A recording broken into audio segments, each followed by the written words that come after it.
Hello guys, आपका मेरे channel smart study में स्वागत है। आज हम शिक्षा निदेशालय की तरफ से दी जाने वाली आंकलन कार्यपत्रक नंबर 8 करेंगे, जो कि क्लास 7th की है और विषय है विज्ञान। ये वर्कशीट 30 नवंबर 2021 की है। तो आइए देखते हैं आज की असेसमेंट वर्कशीट। पहले वर्कशीट को समझ लेते हैं, फिर क्वेश्चन आंसर करेंगे। देखो क्या कहा गया। आभासी प्रतिबिंब क्या होता है? कोई ऐसी स्थिति बताओ जहाँ पे आभासी प्रतिबिंब बनता है। तो देखो आभासी प्रतिबिंब क्या है। जब जब हम जो प्रतिबिंब है उसे हम पर्दे पर प्राप्त नहीं कर सकते हैं, तो ऐसा जो प्रतिबिंब है उसे हम आभासी प्रतिबिंब कहते हैं। तो आइए देखते हैं आंसर। तो देखिए क्या होगा इसका आंसर। फर्स्ट, आभासी प्रतिबिंब वह प्रतिबिंब जो पर्दे पर प्राप्त नहीं किया जा सकता उसे आभासी प्रतिबिंब कहते हैं। दर्पण में आभासी प्रतिबिंब बनता है। तो देखो क्या कहा जा रहा है कि वह प्रतिबिंब, कौन सा प्रतिबिंब, अवतल, हम यहाँ लिख देंगे अवतल दर्पण में। अवतल दर्पण में क्या बनता है? आभासी प्रतिबिंब बनता है। ठीक है।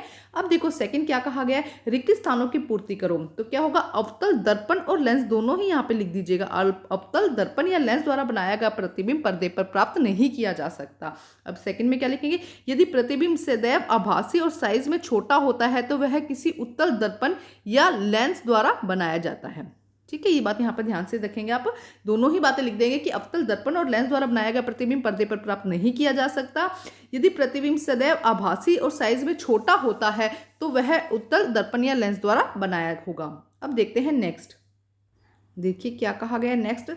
अवतल दर्पण और उत्तल दर्पण का एक एक उपयोग लिखना है। तो अवतल दर्पण आंख, कान तथा नाक के डॉक्टर द्वारा उपयोग किया जाता है। अवतल दर्पण का उपयोग कब किया जाता है? आंख, नाक और कान के डॉक्टर छोटी चीज को बड़ा करने के लिए किया जाता है। गाड़ी की हेडलाइट तथा सर्च लाइट में उत्तल दर्पण का प्रयोग किया जाता है। ध्यान से समझ लो, अवतल दर्पण का उपयोग आंख, कान और नाक के डॉक्टर द्वारा किया जाता है और गाड़ी की हेडलाइट और सर्च लाइट के लिए उत्तल दर्पण का प्रयोग किया जाता है। अब डी क्वेश्चन देखिए, किसी समतल दर्पण, ये क्या लिखा गया, किसी समतल दर्पण में प्रतिबिंब जो है वो कैसा दिखता है? अगर कैट दिया गया है तो वो इस तरह से दिखाई देगा, लुक दिया गया है तो वो इस तरह से दिखाई देगा, स्माइल दी गई है तो देखो उल्टा दिखाई देता है ना, पार्श्व इन्वर्टेड कहते हैं ना हम, कि दाया का बाया, बाया का दाया, तो इस तरह से हमको दिखाई देता है। और ब्रेव का हमें इस तरह से दिखाई देगा। तो इसी तरह से आप ध्यान से पिक्चर इसको बनाइएगा। अब देखते हैं नेक्स्ट क्वेश्चन। नेक्स्ट देखिए, ई क्वेश्चन में क्या कहा गया है, श्वेत प्रकाश कितने रंगों का बना होता है? इन सभी रंगों को नाम लिखना है आपको तक। ठीक है। श्वेत प्रकाश 7 रंगों का बना होता है, जामुनी, बैंगनी, नीला, हरा, पीला, संतरी और लाल। बेनी, आह, पीनाला भी इसे कहते हैं। ठीक है। तो जामुनी, बैंगनी, नीला, हरा, पीला, संतरी और लाल। अब देखते हैं नेक्स्ट क्वेश्चन। नेक्स्ट क्वेश्चन देखो क्या कहा गया है, अवतल दर्पण और अवतल लेंसों के बीच में, सॉरी, उत्तल एवं अवतल लेंस में 2 अंतर बताइए। उत्तल लेंस बीच में से मोटा और किनारों से पतला होता है, इसे देखने पर अक्षर बड़े दिखाई देते हैं। और अवतल लेंस में, अवतल लेंस बीच में से पतला और किनारों से मोटा होता है, इसे देखने पर अक्षर छोटे दिखाई पड़ते हैं। तो ध्यान से समझो क्या कहा जा रहा है, आपको 2 अंतर लिखने हैं।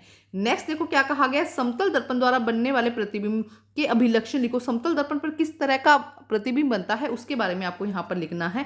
समतल दर्पण द्वारा बनाया गया प्रतिबिंब सीधा और वस्तु के आकार का होता है। इसके द्वारा बना प्रतिबिंब आभासी होता है। समतल से वस्तु की दूरी जितनी होती है उतनी ही दूरी पर दर्पण के अंदर प्रतिबिंब बनता है। तो ये है हमारा नेक्स्ट क्वेश्चन। अब हम देखते हैं आगे की वर्कशीट। अब देखते हैं नेक्स्ट क्वेश्चन। देखो क्या कहा गया, कॉलम ए में दिए गए शब्दों का मिलान कॉलम बी से करना है। तो सबसे पहले समतल दर्पण।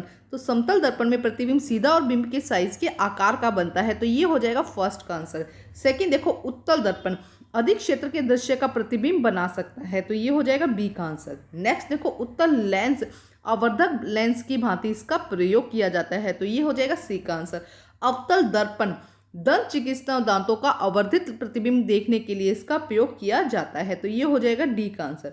और अवतल लेंस का उपयोग देखो क्या हो जाएगा, सीधा और बिंब के साइज से छोटा प्रतिबिंब बनाता है, तो ये हो जाएगा ई का आंसर। ध्यान से आपको अच्छे से करना है।